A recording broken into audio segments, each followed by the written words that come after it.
வணக்கம். நிஃப்டி ஒரு முக்கியமான கட்டத்தில் நிற்கிது. 23,440 க்ளோஸ் ஆகும்போதும் ரைட், அண்ட் 23,500 வந்து ஒரு முக்கியமான லெவல், அண்ட் 23,800 வந்து ஒரு முக்கியமான லெவல். அதெல்லாமே இருக்கட்டுமே. நம்ம வந்து போன தடவை வந்து ஒரு டார்கெட், அப்சைட் டார்கெட் வந்து 24,134 நம்ம வந்து சொல்லியிருந்தோம். எனவே இந்த நம்பர்ஸ் எல்லாமே ஞாபகம் வச்சுங்க. At some point of time it has to touch, and some பாயிண்ட்னா அடுத்த 10 வருஷம் கழிச்சு சொல்ல ப்ராபப்ளி ஷார்ட்டாக வந்து ட்ரை ஆகலாம். ப்ரொவைடட் ஒன்றே ஒன்று ஞாபகம் வச்சுங்க, ரெண்டு விஷயத்த ஞாபகம் வச்சுக்கணும். கமாடிட்டி, இன்ட்ரெஸ்ட் ரேட், இது ரெண்டுமே வந்து அன்கண்ட்ரோலபிள். இதை வந்து டெக்னிக்கல் அனாலிசிஸில் ப்ரிடிக்ட் பண்ணுறதுன்றது ஒன்று. பட் போத் கமாடிட்டி ஆகட்டும் அண்ட் கரன்சி ஆகட்டும், இது ரெண்டுமே வந்து it could be manipulated. One and மேனிப்புலேட்டட்னா ஹியூமன் இன்டர்ஃபேஸ் நான் பற்றி பேசல. ஹியூமன்ஸ் வந்து இதை வந்து மேனிப்புலேட் பண்ணுவாங்கன்றதை நான் பேசல. எஸ்பெஷலி கரன்சி லைக் யூஎஸ்டி ஆகட்டும், இல்லை யூரோ ஆகட்டும், ஜாப்பனீஸ் என் ஆகட்டும், it's all traded in big volume. Until unless a president of a country, Trump மாதிரி ஆள் வந்து ஒரு ட்வீட்டை போட்டு டைரக்ஷன்ஸ் மாற்ற விட முடியும். நீங்கள் எடுத்து பாருங்களேன், சம்வேர் க்ளோஸ் டு அபவுட் 106, 107 ஜோனில் இருந்துச்சு டாலர் இண்டெக்ஸ். அங்கேருந்து தலைவர் வந்து he brought it below 100, and அதுக்கான இமீடியட் இலக்கு சம்வேர் க்ளோஸ் டு அபவுட் $88 இருக்குது.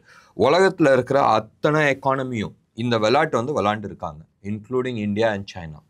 எப்போல்லாம் வந்து அவங்க தே ஃபெல்ட் தட் அவங்க கண்ட்ரிக்குள்ளே வந்து நிறைய காசு வருதுன்னு சொல்லும் போதும் அவங்களோட ருப்பி, அவங்களோட கரன்சியை வந்து டிவேல்யூவேஷன் பண்ணி to keep themself competitive to export to countries.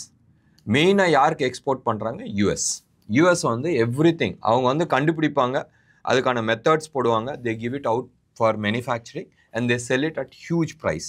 இப்போ ஐஃபோன்லாம் எடுத்துங்களேன், தேசே இதை வந்து எவ்வளோ தூரம் உண்மைன்றது தெரியாது, but they say it cost only $10 to manufacture iPhone. வேணாம், $50 நீங்கள் போடுங்க. இன்றைக்கி டேட்டில் வந்து ஆவரேஜாக சம்வேர் க்ளோஸ் டு அபவுட் $1,000 பக்கமாக வந்து அது வித்துட்ருக்கு. $100 போட்டால் கூட still we are talking about 10x. So this is the kind of profit which these companies are making. இப்போ ஒரு சின்ன எக்ஸாம்பிள் எடுத்துங்க. இன்ஃபேக்ட் இது வந்து அடுத்த பிரச்சனையாக மாறுது, ரைட்? வியட்நாம் சின்னோண்டு country, right? It is 14 times smaller than China. And சைனாவிலேருந்து இவங்க வந்து இம்போர்ட் பண்ணுறாங்க பொருளை, இம்போர்ட் பண்ணி அசம்பிள் பண்ணி they are exporting it to US. And வியட்நாம்லேருந்து அவங்களோட டோட்டல் எக்ஸ்போர்ட்டில் almost 80% goes to US, right? And 100% வந்து இம்போர்ட்டட் ஃப்ரம் சைனா. அப்போ இந்த பொருள் வந்து என்னது? It's a Chinese product. இந்தியாவிலே வந்து இந்த விஷயம் ரொம்ப நாளாக போயிட்டுருக்கு. கவர்மெண்ட் ஏன் இது கண்டுக்கலன்றது தெரியாது. சைனா இதை நம்ம ஸ்ரீலங்காவில் வந்து நம்ம சைக்கிள்ஸ்லாம் இருக்குல்ல, ரைட்?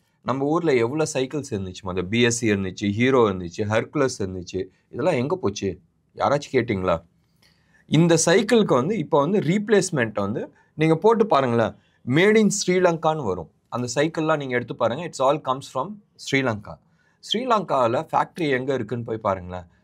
ஸ்ரீலங்காவில் there is nothing which is manufactured, it's all made in China. வியட்நாமில் அட்லீஸ்ட் ஸ்பேர் பார்ட்ஸை வாங்கி அசம்பிள் பண்ணி அனுப்புகிறாங்க. நம்ம இப்போ ஐஃபோன்லாம் பண்ணிகிட்டு இருக்க மாதிரி சில பார்ட்ஸ் எல்லாம் வந்து நம்ம இங்கே லோக்கலில் வாங்கிறாங்க. இந்த ஸ்க்ரூ ஆகட்டும், ஆட்டோபெட்டி ஆகட்டும், அதுக்கு மேனுவல் ஆகட்டும், பவர் கார்டு ஆகட்டும், இந்த மாதிரி சின்ன ஐட்டம் ஒன்றா வருது.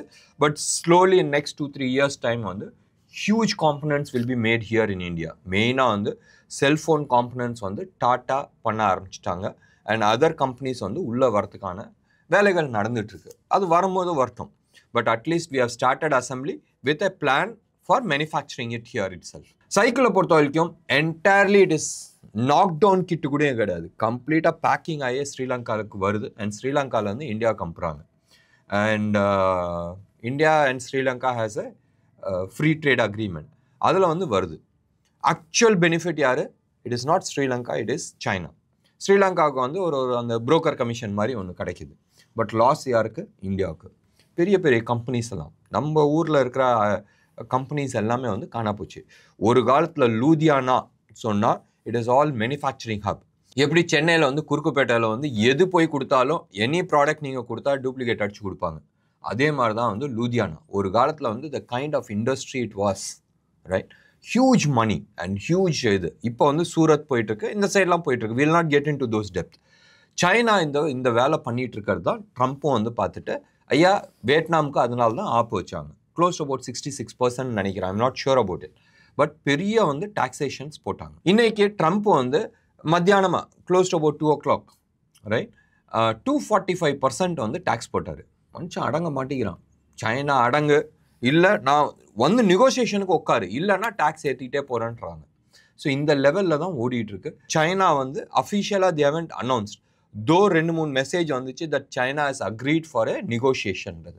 அது ஃபேக்கா இல்லை ஒரிஜினலான்றது தெரியல, ஏன்னா வெயிட்டிங் ஃபார் தி கன்ஃபர்மேஷன்ஸ். இதெல்லாம் ஒரு சைடு இருக்கட்டும். அமெரிக்கா இஸ் ப்ரிப்பேரிங், மறுபடியும் யூஸ் பண்ணுற வேர்ட் ஞாபகம் வச்சுங்க, America is preparing a big time war with Iran.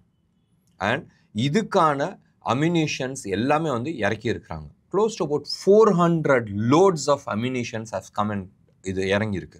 அப்போ நினச்சி பாருங்கள் வாட் கைண்ட் ஆஃப் வாரை வந்து இது இருக்கிறதுக்கான சான்சஸ் இருக்குன்றது. உங்களுக்கு வந்து தெரியும், ஏற்கனவே வந்து Arabic sea somewhere near about 3000 kilometers away from Iran, they have a base இருக்காங்க. அமெரிக்காவுக்கும் பிரிட்டனுக்கும் வந்து ஒரு பேஸ் இருக்குது, ஒரு சின்னோன்னு ஐலண்ட். அந்த பேஸில் வந்து ஆல்ரெடி B-52 பாம்பர்ஸ் வந்து எடுத்துகிட்டு வந்து வச்சுருக்கிறாங்க. அவன்கிட்ட இருக்கிற ஆல்மோஸ்ட் 1/3 பாம்பரை வந்து இறக்கி வச்சுருக்கிறாங்க. ஸோ வெயிட் பண்ணி பார்க்கலாம் what is going to happen with Iran. இது இந்த சைடு நடக்க சமீப காலமாக நான் வந்து அடிக்கடி ஒரு விஷயத்தை நான் சொல்லிட்டு இருக்கேன். நான் வச்சுங்க, there is something big is happening, something very big. நிச்சயமாக வந்து எனக்கும் கெஸ் பண்ண தெரியல. அண்ட் அதனால தான் March 15 அன்னைக்கு நான் சொன்னது, அடுத்த 90 நாள் தயவு செஞ்சு கொஞ்சம் ஜாக்கிரதையாக இருந்துங்க, செக்யூர் யுவர் செல்ஃப்ன்றது. நிறைய எர்த்குவிக் இருக்கும், நிறைய வாட்டர் பேஸ்ட் ப்ராப்ளம்ஸ் இருக்கும், நிறைய ஃபயர் பேஸ்டு இருக்கும், நிறைய ஏர் ஆக்சிடென்ட்ஸ் நடக்கிறதுக்கான சான்சஸ் நிறையா இருக்குன்றதை நான் சொல்லிட்டு இருந்தேன்.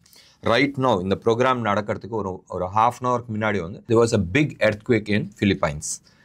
கடலுக்கு அடியில் வந்திருக்கு. ஃபிலிப்பைன்ஸில் எவ்வளோ டேமேஜ்ன்றது தெரியாது, பட் டெஃபினெட்லி தாய்வானில் வந்து பெரிய டேமேஜ் நடந்திருக்கு.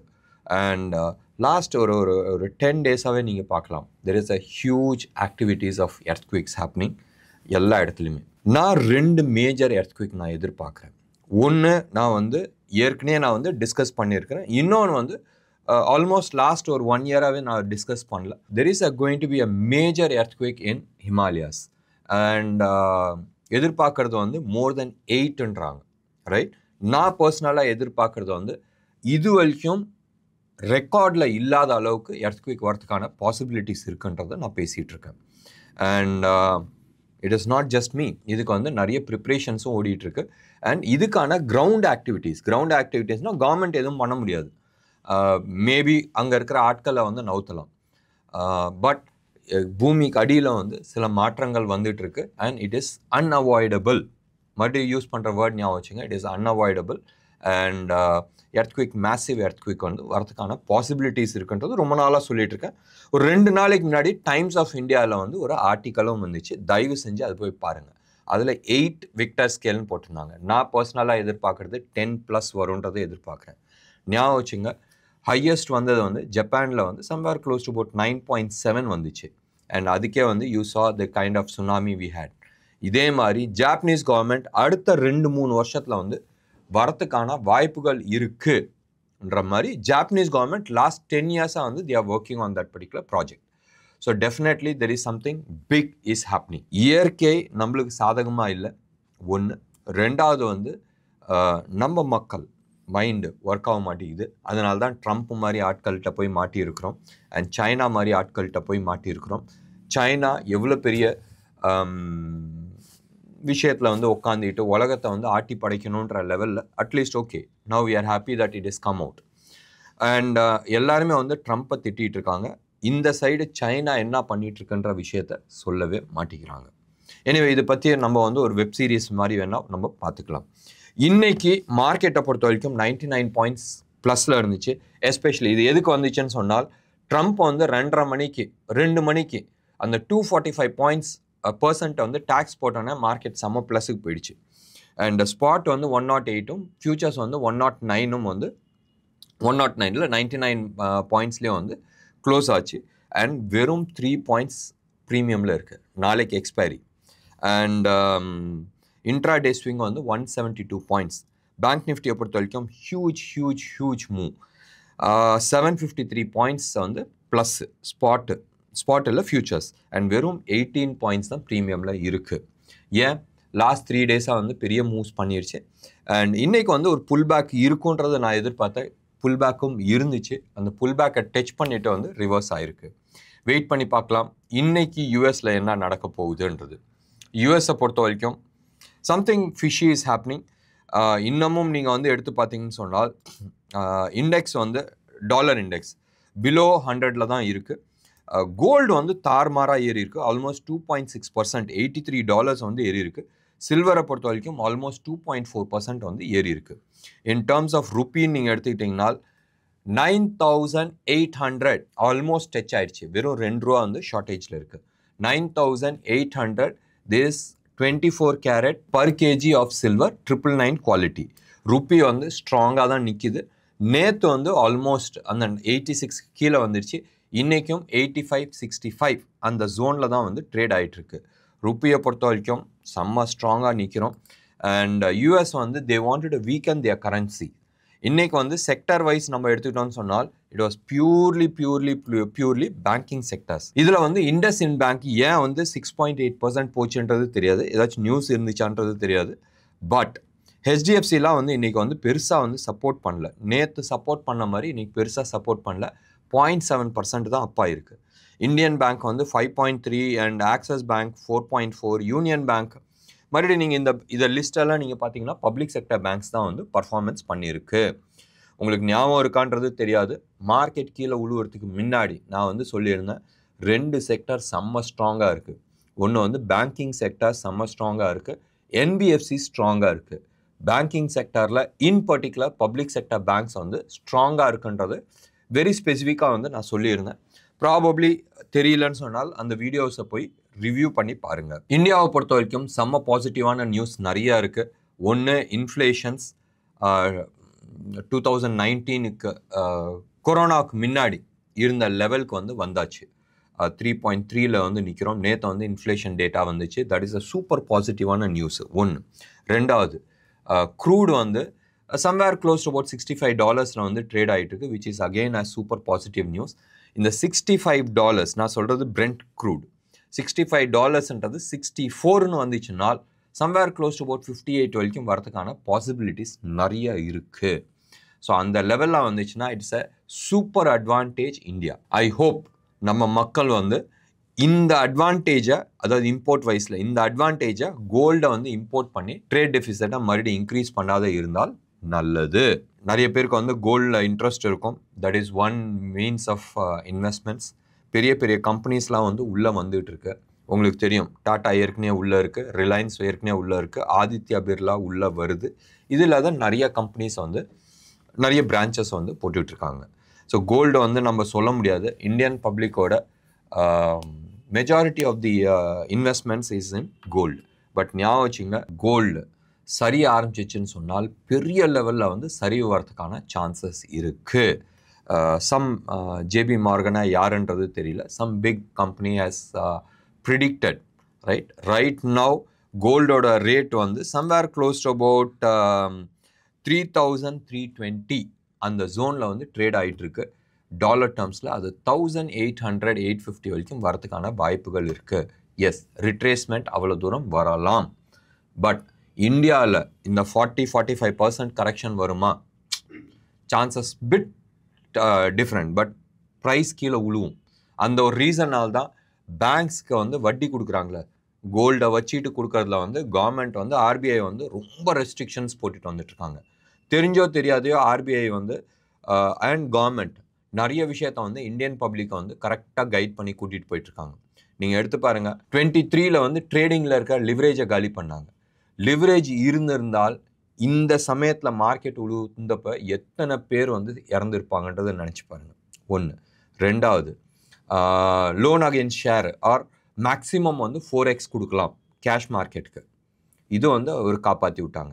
நிறைய விஷயத்தில் வந்து F&O வந்து government mat sure that it crashes. இந்தியாவில் இருக்கிற புரோக்கர்ஸ் ப்ரொட்டஸ்ட் பண்ணாலும் பரவாயில்ல, ரெவென்யூ லாஸ் ஆனாலும் பரவாயில்லன்னு சொல்லிட்டு சேல்ஸை வந்து compared to January, compared to December they have reduced it drastically. So இது எல்லாமே வந்து ப்ரொடெக்ஷன் மெட்டர். இதே மாதிரி தான் இந்தியாவில் இருக்கிற ஃபைனான்ஷியல் சிஸ்டம்ஸை வந்து காப்பாற்றுறதுக்கு கோல்டுலேயும் வந்து ஆர்பிஐ ரொம்ப கிளியர் கட் இன்ஸ்ட்ரக்ஷன்ஸ் கொடுத்துருக்குறாங்க. 6300 6200க்கு மேலே கொடுக்காதீங்க.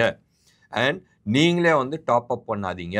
கம்ப்ளீட் கடனை கட்டிட்டு அதுக்கப்புறமா வந்து ஃப்ரெஷ் லோன் நீங்கள் கொடுங்க. டாப் அப் பண்ணுற வேலை கிடையாது. இது மாதிரி நிறைய ரெஸ்ட்ரிக்ஷன்ஸ் கொடுத்துட்டு இருக்காங்க. So definitely it is trying to save Indian public in a way. நாளைக்கு மார்க்கெட் எப்படி இருக்கும் ஐடியாவே இல்லை. ஏன் ஐடியா இல்லை? ஆப்ஷன்ஸ் டேட்டா இன்னும் வரல. அண்ட் இப்போ இருக்கிற பொசிஷன் ஒரு கிரிட்டிக்கலான லெவலில் வந்து நிப்பாட்டியிருக்காங்க. 23,500க்கு மேலே வந்து க்ளோஸ் ஆகலை. அது கீழே தான் வந்து க்ளோஸ் ஆகிருக்கு. ஒன்று. ரெண்டாவது, மந்த்லி சார்ட்டை வந்து ஒரு ரிவர்சல் பேட்டர்ன் காட்டிகிட்ருக்கு. வரும்ன்றது நான் சொல்ல, காட்டிகிட்ருக்கு ஆஸ் ஆஃப் நோ. இன்றைக்கி வந்து தேதி 16 தான். இன்னும் ஒரு 14 நாள் இருக்குது. Close to about 12 trading days இருக்குது. அண்ட் இந்த Friday, good Friday, it is not just holiday for India, உலகம் எங்கும் ஹாலிடே. ஸோ டெஃபினெட்லி நாளைக்கு வந்து நோ கெஸ் ஒர்க். எல்லாருமே வந்து இன்றைக்கே வந்து ஆட்டத்தை முடிச்சிட்டாங்க. மேபி, மறுபடியும் யூஸ் பண்ணுற வேர்ட் மேபி, நாளைக்கு வந்து ஒரு டவுன் சைடு, ஒரு குட்டி டவுன் சைடு வரதுக்கான பாசிபிலிட்டிஸ் நிறையா இருக்குது. இன்றைக்கி ப்ரோக்ராம் உங்களுக்கு பிடிச்சிருந்துச்சுன்னா லைக் பண்ணுங்கள், ஷேர் பண்ணுங்கள். டெஃபினட்டாக உங்களோட கமெண்ட்டை நான் எதிர்பார்க்குறேன். நன்றி, வணக்கம்.